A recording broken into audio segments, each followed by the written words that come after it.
Now, I don't know about you, but when it comes to brain health, I am fully committed to ensuring that my brain is functioning at its very best for as long as possible. And my inspiration here is my mother's mother, my grandma Rachel, who at 90 years old is as sharp as a tack, witty, and let me tell you, nothing gets past her. No questions, no gossip, no nothing. She is on top of it. That is the level of brain function that I want to have in my 90s. So today, the biggest concept I want you to walk away from is this. I want you to know that you can make a big difference towards your brain health, and you can prevent cognitive decline and Alzheimer's disease. You have a lot more control around this than you think. Now, because this topic affects all of us, today I'm sharing the 5 critical steps that you can take each day to reduce cognitive decline. And the best news is it doesn't matter what age you are for these steps to make a difference. But before I dive into these steps, which I am so excited to share with you today, I want to quickly let you know that as of 2 weeks ago, I launched my shorty episodes. Now, you may have noticed they're happening on Wednesday, and by mid-August, they'll be happening twice a week on Monday and Wednesday. Now, the reason why I chose to create these very short episodes is to provide you with easy, actionable wins and information that you can begin to implement immediately, like the day of or the next day. My goal is to always keep them 5 to 8 minutes long and to stack them with science-based solutions that you can integrate into your life easily and seamlessly. So be on the lookout for tomorrow's episode, which is all about when's the best time to eat dessert to support your blood sugar and your insulin levels. Now, I bet you're wondering if I'm going to be like, there's no time that's a good time, but that is not true. There is a good time where you can have your cake and eat it too. Tune on in tomorrow for that shorty episode on Wednesday. So now that you know all about the shorty episodes happening on Wednesday, and soon to be released on Monday too, let's get right into it. First things first, when it comes to protecting your brain, the primary focus needs to be all about food. Now, when it comes to this critical step, there are a couple of factors to consider that I'm going to dive into. Now, remember that food is information and nutrients that is going to be your future brain. So the question is do you want a tortilla chips, nachos, and French fries brain, or do you want a salmon and diverse salad brain, right? You know what I'm choosing. I'm choosing the latter because I literally had salmon and a big, diverse salad for lunch just a couple minutes ago.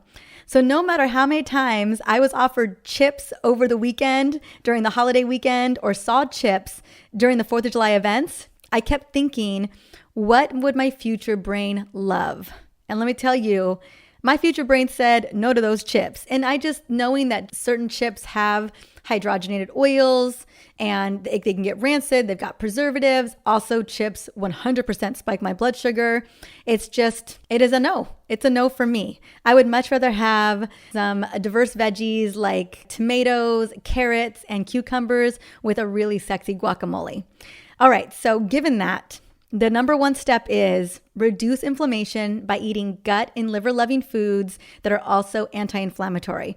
Now, I know that's a mouthful, but it's totally doable. So in this step, I'm going to break down the best ways to feed your brain. And first and foremost, the first thing that's super important here is getting a lot of fiber. I'm talking about 40 grams to 50 grams of fiber a day. This means veggies on your plate, mostly non-starchy veggies on your plate, but even non-starchy veggies can get the job done.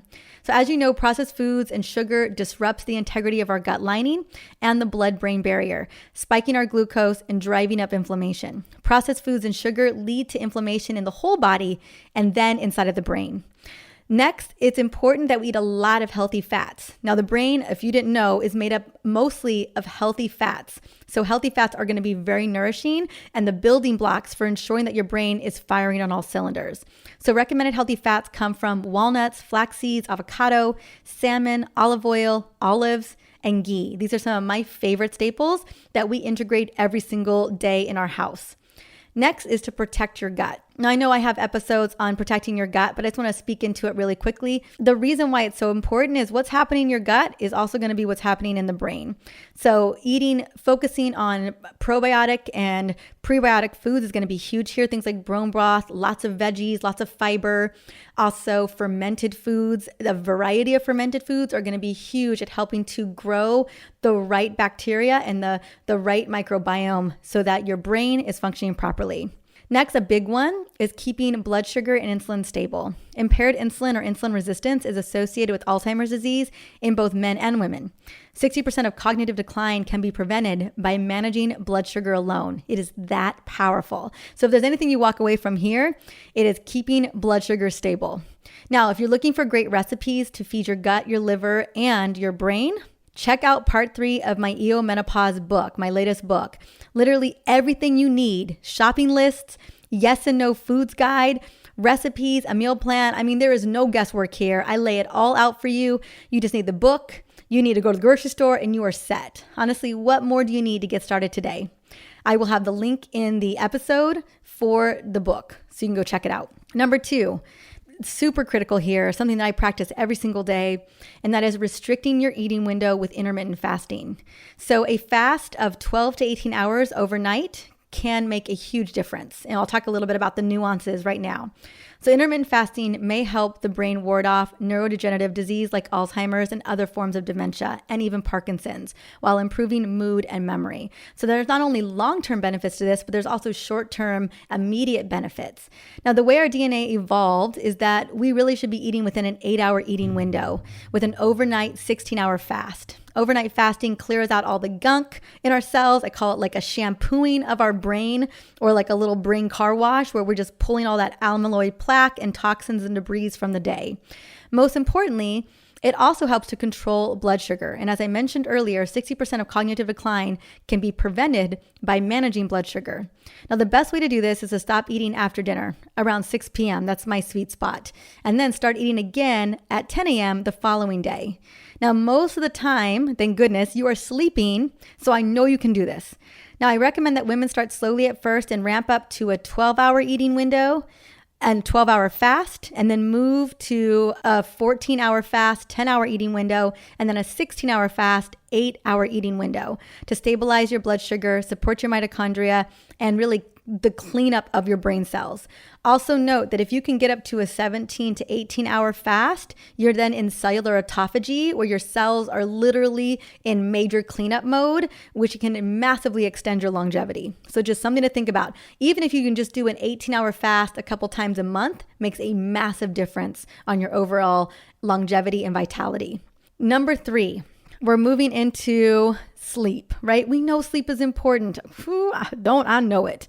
Sleep 7 to 9 hours every night. Find that sweet spot for you. And remember, good quality sleep is shampooing your brain. That's why I love that fasting window of at least 12 hours that gives your brain an opportunity to really go and clean itself up.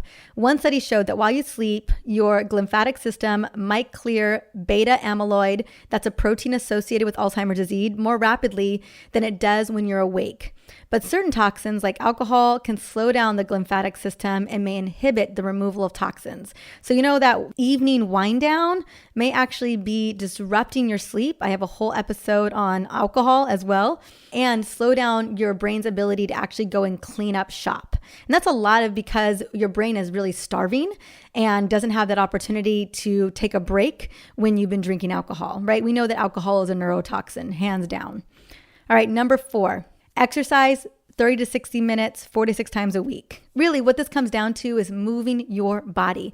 I would love it if you walk 30 minutes a day, right? Not only for your blood sugar, but for your bones, your cardiovascular system, your mood, everything. Better yet, go and walk outside, even better, right? I am a big fan of walking, weightlifting, Peloton, bike riding, getting where you fit in, dance parties. We do a lot of dance parties at my house. But what we know is that exercise increases the brain-derived neurotrophic factor, which is like fertilizer for the soil of your brain. Exercising 4 more times a week is associated with having a lower risk of dementia, literally having it in 50% less dementia when you move your body. So it's never too late. Even physical activity in patients 65 and older with cognitive impairment and or dementia can improve cognitive function. So true. This was a study done in 2004. Now, all types of exercise, aerobic, resistance, multi-module, benefits women more than men. Just heads up. Exercise is a major game changer for us. Number 5, enhance brain function with brain boosting supplementation. Probably the fastest way to experience a brain boost in terms of concentration, memory efficiency, and overall alertness. all of which I like to call firing on all cylinders, is with key supplementation. So here are the top cofactors, vitamins, minerals, and adaptogenic herbs that will move the needle in a big way when you're taking these supplements on a consistently daily basis. Remember, again, all of this is about consistency. All of this is about consistently giving your brain that opportunity to clean, consistently sleeping properly, consistently feeding your body brain-loving foods, consistently supplementing. What I love about supplementation in particular is that it can be a very fast win. Like you can start to feel major brain boosting wins from supplementation while you are integrating these other lifestyle strategies. So let's get into it. Let's kick off with some of the most important ones. First and foremost, I think, and we talked a little bit about this in the food category, is omega-3 fatty acids, DHA and EPA. Most people do not need to take an additional supplement if they're getting 2 or more servings of fatty fish every single week. But if you have an aversion to fish, this is one of the most helpful brain supplements available. DHA has been proven to increase brain function and strengthen its function, while EPA decreases inflammation to allow for increased blood flow. It's absolutely essential for pregnant women to supplement with DHA and EPA if they aren't getting enough omegas in their diet already. So we eat salmon multiple times a week, but I still feel the need to supplement with omegas as well. Number 2, rhodiola. This is a game changer. Like you take rhodiola for 7 days, you will feel like a different person. While it's traditionally used to prevent altitude sickness and help cope with cold climates, rhodiola is an adaptogenic herb and its uses as a mood enhancer and an anti-fatigue agent. Literally taking rhodiola in just 7 days will help to increase serotonin levels, which can improve overall mood and may improve reasoning skills as well. Rhodiola can enhance energy metabolism and increase the capacity for mitochondria to produce energy-rich compounds in the brain, as well as in the muscles, the liver, and the blood. I mean, if you need instant energy, take rhodiola for 7 days. Rhodiola was also found to protect humans against physical and mental stresses, fatigue, heat, cold, toxins, and radiation. If there was a super herb out there, this is it. Next is activated B vitamins, including B12. It is important to take care of methylation. It's your body's biochemical super pathway because it's a major role in detoxification pathways and in brain function. Methylation is mainly supported by B vitamins, so taking activated B vitamins such as B9, B6, and B12, game change. Like we have to have them. Almost 40% of Americans are deficient in B12, which can result in difficulties with fatigue, memory, mental fogginess, and even depressed mood. B12 helps with the normal functioning of the central nervous system, including the brain. People with higher levels of B12 seem to have less brain shrinkage as they get older. So taking B12 when you're deficient can also be addressing memory issues, mental clarity, overall energy, and a depressed mood. However, if you're not deficient in B12, it's still important to take it on a consistent level, right? Just be consistent with it. Personally, I'm a big fan of my Activated B Complete complex because it's all methylated. The dosage in that B complex, it's just phenomenal. Like it will literally shift your labs and ensure that you're getting the optimal dosage. Because our hormones, our energy, our reproductive system, and our liver so desperately need B vitamins, it's important to be taking a multi-B vitamin every single day. Number 4, vitamin D. I know I talk a lot about vitamin D. Other than thyroid hormones, vitamin D is the only other hormone every cell in your body needs to thrive. Low levels of vitamin D have been linked to things as increased depression, suicide rates, decreased memory, and cases of Alzheimer's. Vitamin D helps to support the creation of new neural connections. The most recent data shows from the National Health and Nutritional Examination Survey of 2005 to 2006 analyzed the vitamin D levels of 5,000 adults, finding that 41% were deficient. The number of people suffering from suboptimal and deficient vitamin D in an age where we get less outdoor time is sure to be even much higher, right? To make it worse, national recommendations for vitamin D are significantly less than what people require. So after 10 years of supplementation, I can tell you personally, and checking my vitamin D levels every single year, not only for myself, but I've looked at so many labs over the years, I can tell you that most adults in northern altitude with dark winters like we have will need about 5,000 units daily to reach an optimal level of 40 to 70 nanograms per milliliter. So if you want to preserve brain health, then you need to start optimizing those vitamin D levels, usually through a combination of diet, safe sun exposure, and supplementation. Now, I'll tell you, I am obsessed with my Essentially Whole vitamin D. I was literally just talking to my mom about it. She's mega dosing because she was exposed to COVID this week weekend. And vitamin D is such a power player in helping to support the immune system. But, we need an average of 5,000 units every single day. And my vitamin D, the essentially whole vitamin D complete, will move the needle on your vitamin D levels. I've seen it in so many labs, but most importantly in my own labs. With having Hashimoto's, thyroiditis, and thyroid concerns, what we always see or often see in patients with low thyroid function and Hashimoto's induced low thyroid function is that vitamin D levels are always deficient. And so, especially someone like me, being consistent with taking vitamin D every single day is a game changer. So just something to be thinking about. You think about omegas, vitamin D, a complete B vitamin complex. These are just non-negotiables when it comes to helping to ensure our body has what it needs. A brain booster that I love is phosphatidylserine. So phosphatidylserine is both amino acids and fatty acids, which aid in cellular functioning, especially the brain, can help treat depression, helps at least short-term cognitive functioning in patients with Alzheimer's, helps reduce ADHD symptoms, and improves memory functioning. It also helps to reduce the stress response system, which I love.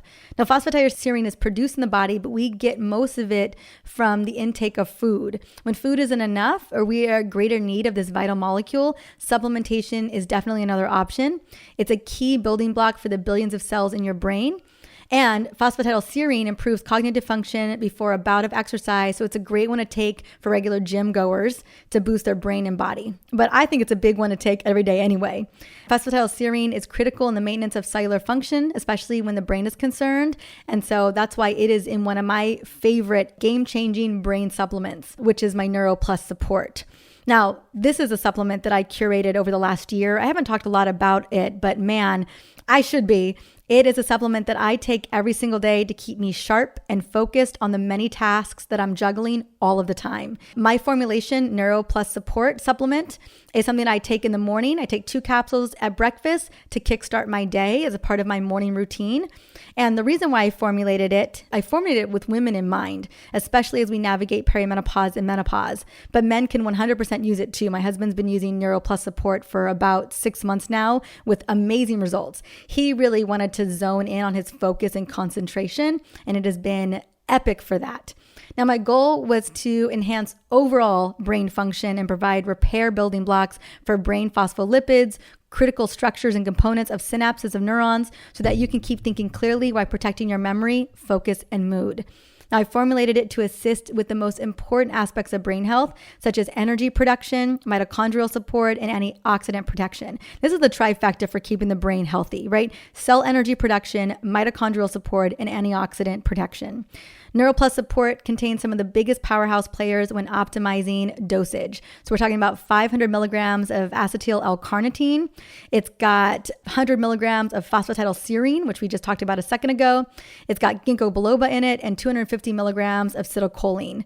And choline, let me tell you, this is a very potent part of choline. Acetylcholine, it just delivers. I took choline throughout my entire pregnancy. I continue to take it. It is such a big brain optimizer. I think it should be a part of everyone's daily recommendations. Also, what's a really special, sexy ingredient here is this unique coffee fruit concentrate extract from the whole coffee cherry. Now, it's not found in the coffee beans themselves, so it doesn't contain any caffeine, but there are these amazing phytonutrients and antioxidants and phytochemicals that have been shown to boost alertness and focus. And man, can you feel a difference in 10 days? Again, no caffeine at all, but it's just these compounds that just get you super sharp and ready to tackle your day. So if you've been struggling with word recall or having a difficult time focusing or even concentrating at work or in the middle of a task, Neuroplus Support is worth trying for a month to see how you feel. Now, I'm not going to lie, it's not my cheapest supplement because of the superior quality of ingredients, but Neuroplus Support is it's worth its weight in gold because it transforms the way your brain functions. And I don't know about you, but that is so critical for me in the work that I do and showing up for my family and just feeling like my body and my brain is working properly. So I'm going to have the link for Neuroplus Support in this episode, along with a couple of the other essentially whole supplements that I listed today. So now that you have my comprehensive list of supplements to boost and protect your brain, along with the other 4 critical steps needed to keep your brain healthy for many, many, many years to come, I want you to know that although it may feel like a lot, I bet that you're doing many of the things that I talked about today, and it's just a matter of tweaking them a little bit more. And that's the thing about health, right? We're always learning based on the information that we receive to tweak and optimize that's best for our body. Now, for me, all 5 of these critical steps are non-negotiable because the short-term gains are equally as important as the long-term gains. I feel my best when I'm doing all of these things consistently. Like I've done all of them already today. I've taken my supplements. I'm eating gut, hormone, brain healthy foods. I did a 15-hour fast last night. I already exercised for an hour. I did a 25-minute upper body routine. I ran stairs and I walked on the beach for 30 minutes. And I slept at least 8 hours, and I got a really good HRV score last night wearing my Whoop strap. So feeling pretty good today. And because what I love about this is because all these steps are very actionable, if you're down for it, I'd love for you to share how you're implementing them into your life in your IG stories or in your posts. And when you do that, hashtag hormone CEO, because I want to know what's working best for you. And as always, thank you so much for listening in to the Essentially You podcast today. I hope that you found this episode to be supportive because the goal is to provide tools to rock your hormones and feel amazing in your body. Now, if there's someone in your life that needs to hear this today or that you just feel could just use a healthy dose of this kind of information, take a moment, screenshot it, send it on over to them via text message or share it on social media. Let people know what you're listening to. That way we continue to spread the word about hormone literacy. And again, if you do share an episode, hashtag hormone CEO. Until the next episode, have an amazing day.